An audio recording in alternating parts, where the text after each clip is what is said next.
I'm Mark Rainier B. Novio, presenting the short remaining time per CPU scheduling algorithm. This is the pre and play version of shortest job first, which means each run process one at a time. Then when we reach the end of queue, we run each of the process until they complete. We start at P1, starts of 0, enter the ready queue, which one means once last time. We reduce the burst time 3 to 2,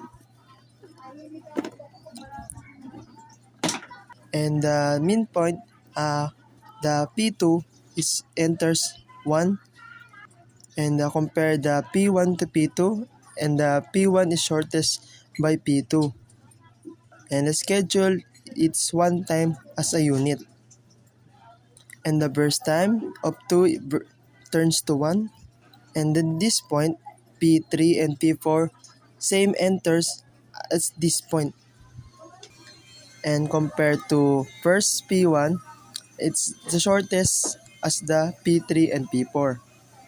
And at this point, burst time out of the unit.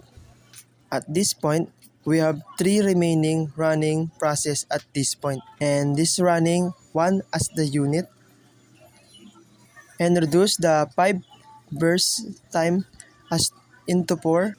And this point, we have 4 process running at the time.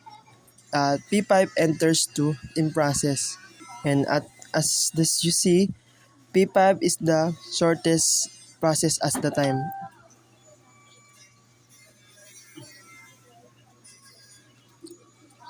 And we can now the scheduling 1 as the unit because we reach the bottom of the line, and the 5 is out of the system. Next one is the P2, 4 time units left.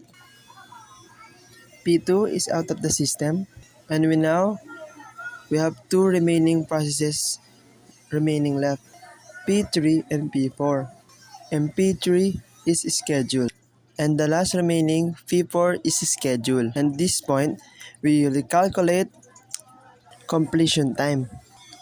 P1, P1 3, P2 10, P3 17, P4 27, and P5 6. We compute it to completion time minus arrival time. We taking waiting time,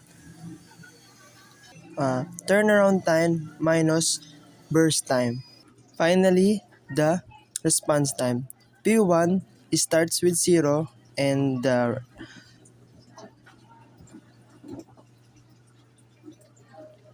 schedule is 0, and that response time it's 0. And P2 arrives at 1, but response time it's 2, and so forth. And finally, we compute the average. And finally, that is the shortest remaining time per scheduling algorithm.